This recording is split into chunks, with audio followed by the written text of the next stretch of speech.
Hello, hello. This is Prince, and this is my 8-month update video since my husband passed away suddenly in February. My husband, Domonic Prince. Excuse the noise in advance because I am outside because this is where I wanted to do it today, and so hopefully it sets a nice tone. We all feel good. Okay, so 8 months. Cannot believe it's been 8 months. That's crazy. That's like really, really crazy to me. Because I've said this in plenty of videos and I'll keep saying this. Time goes so fast and so slow. Like, gosh, it feels like it just happened yesterday. But at the same time, so much time has passed. And I don't know if I've ever actually mentioned this before, but I've dealt with a lot of like guilt in this time because there was a certain part of me that felt like I was leaving him behind. And so it's kind of like a weird adjustment. It's like the longer the time goes on, the more I feel like I've betrayed him because I left him there. You know what I mean? I don't know. It's kind of hard to explain maybe for someone who hasn't experienced this type of loss before, but definitely something I think about a lot. I think about it's been eight months since I've seen him, since I've been with him, since I talked to him, and that's just so crazy. Past couple of weeks I have had experiences with him in dreams, which I hadn't really had as much before, which I am grateful for because I miss, his soul. I miss his essence. So at least in dreams, I'm able to release a little bit with him, and I'm able to have the conversations, and I'm able to embrace him, even if it's just in my mind. It makes me feel better. These last dreams are a little kind of weird, but that's dreams for you. But yes, very, very happy to be able to kind of connect in my mind and in these dreams. Let's see other things. So today I brought my diary, I guess you could say, my journal, because I don't just put like my thoughts in here. I also put plans. I write out. I have a lot of manifestations in here. This book I've had since my first entry was April 17th. And so I've kept up. I usually write. I try to write in it maybe at least a few times a month. Maybe not so much every day, but I try to write as often as I can. And it helps to clear my mind. It helps me to get all my feelings out. I think this is a good practice for anyone in life because it kind of helps you to organize what you're feeling, the directions that you want to go. It helps you to focus. If you have any manifestations, any plans that you want to have, if you're going through any trying time in your life, it helps you kind of get it out without judgment, and eventually you kind of figure it out. I know that when I look back, if I go through, I can see certain feelings, and it also helps me reflect on how far I've come. I remember in April. And the 17th is actually a few days after his birthday, and I just remember being so upset because I'm always big on birthdays, and I just wasn't really able to celebrate like I wanted to. Thankfully I had a friend come over, and she hung with me, and my mom was here, my sister was here, just helping me. But I think overall it was still a very stressful time for me. And so, obviously every month is a new challenge of some sort, but I think back then was kind of one of the toughest times for a different reason. So seeing that in this book has definitely helped me, and I've changed the title to say Love because it's all about love at the end of the day. Let's see, other updates. I am still dating, and, to be a little transparent without giving away too many details, it is someone who's very special to me. He's been so great in this whole process for me,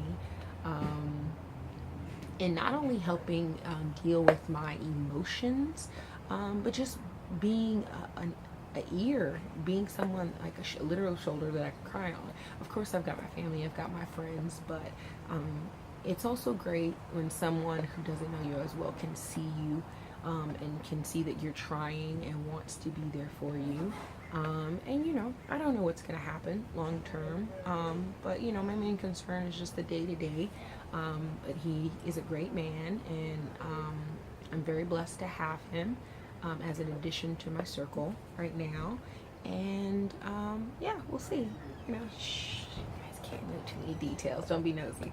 Let's see other things. As you guys can see, this is the first time I've ever had my hair out. It doesn't look too bad on camera though. She was acting a fool this morning, Badu. So I hope you guys are enjoying all the lusciousness, because she might end up going back into another protective style in a couple of days or a week. We'll see. We'll see how it goes. Let's see what other things have happened. I have in the past month been dealing with a lot of anxiety. My body is reacting to a certain level of stress, which has caused me to have like a little bit of like, I'll get like a lump in my throat, you know, like when you're nervous. Have a little bit of a lump in my throat for a little while. You know, my chest, I have a little bit of chest pains. Just my body will feel weird. It'll be hard for me to go to sleep, you know, have insomnia, or I'll sleep, like want to sleep all day.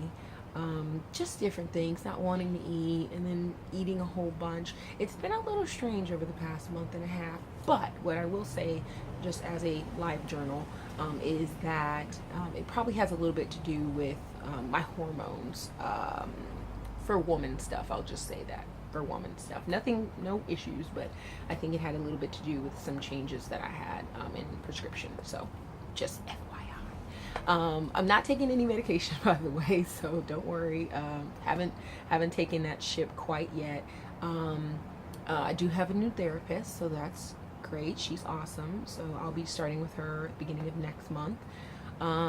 What other things? You know, just enjoying life. Some other maybe minor things have happened. I actually got my first print article in Crown magazine, so if you guys want to go check it out, check out V Prince in Crown magazine. That's CRWN magazine. I'm very excited about that. My parents are super proud of me, and I'm proud of myself. I mean, overall, just trying to be way more productive. You know, being at 8 months means I'm past the halfway point of a year. Like, I'm so much closer to it being a year. I don't know how I'm going to respond when a year comes. I actually have no idea.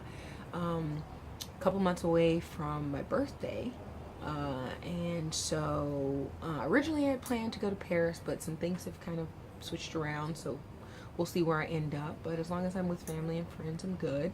You know, and just I'm finally getting to the point of feeling like there's things to live for, and there's plans that I have, and there's a future for me. You know, before it was more practice than an actual mentality, actual belief. It was very hard a lot of days to believe that there was something more for me to live for. And terrible things happen to people every second of every day, all the time. And we all can respond to those things how we see fit. Nothing is necessarily wrong or right, but it is always important that we look to the future, that we make plans, that we try hard, because we can get past it. There is a way. And if you need more help, you know, I think it's so, like, it's really dope that Kid Cudi has come out to talk about mental illness among men, especially black men, because they don't talk about that a lot. And I'm just such an advocate for that. You've got to talk. You've got to have a team around you that knows how it feels. I'm so blessed that I have so many people around me who understand what I've been through. But even if I hadn't necessarily suffered this type of trauma, as someone who has dealt with depression in the past, it's still important to have a team around you that can support you and help you, and also have resources so that you can get better. Because there is a way out. It seems like such a scary black hole, but there's a way. There's always a way.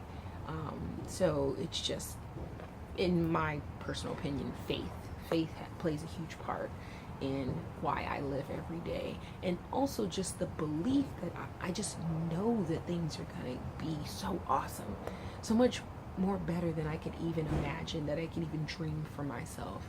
And that's the light that I'm chasing at the end of the tunnel. And it's not always dark. There's great days, fantastic days, but some days do get very dark, and I just have to remind myself. And that's also why my journal is so important, because it keeps me focused, especially when my brain feels crazy and foggy and scary. Let's see, other things. I mean, for the most part, that's it as far as the update. I still miss Dom all the time, every day, all the time, and I always will, and I will always love him. And I want to end with, let's see, something unique about Dom that you guys may or may not have known if you were friends or if you're just checking in on this video. Let's see, something about Dom. So Dom would forget that he was tall. Not all the time, but sometimes. Like, he would always duck when he went down through doorways because he was 6'11". But in general, like, he just had this way about him. Like, he would just want to be like everybody else's height, so he'd kind of like shrink down a little bit. And so people would ask him, like, how tall are you? And he'd be like 6'11". They're like, oh, really? Because he was like always like, hey guys, I'm like the same height as you. No, you're not. You're totally not. You can change the light bulbs without a stool. You're totally not the same height. What else? Someone recently asked me who his favorite rapper was, and I forgot for a minute because brain, because fog, because things. DJ Quick. He loved DJ Quick. Favorite producer, Jay Dilla. Well, actually, I would say favorite rapper producer, DJ Quick. Favorite producer, Jay Dilla. And he just got me on all that music, Nujabes, and just so much good stuff. Robert Glasper, I mean, he was really, really good into those types of sounds and music. You know, I could get him on the oldies, though. I always had that oldies on lock, you know, but we always connected on music. That was always so important to me, and we always had music in our house. That's why, you know, our daughter was into the type of music, you know, she would listen to Criss Cross and, you know, All For One, you know, whoever that we were listening to, 90s music, and she was just such an old soul, so that's where she got it from. She got it from us. Hey. Yeah, I think that's pretty much it. I can't really think of anything else. If y'all have questions, comments, words of encouragement, anything, please feel free to leave them in the comments, or you can DM me. You can also share this video with anybody you think might need to see it, or you know, just anybody. Oh, also another thing, I will be doing my relationships in restaurants series again, which I already did one, so I'm gonna do a couple more coming up soon, and we're gonna just be talking about different areas of relationships, me talking about dating, me talking about mother-daughter relationships, a lot of fun stuff. So y'all, I'm just trying to stay busy, so if you have any ideas or any input for me, feel free to shoot it over. Again, I love you guys, and I appreciate your support thus far. Hope I didn't forget anything, because I always forget something in these videos, but we're hanging in there, guys. We're hanging in there. All right. Again, I love you. And everyone have a good week. Bye.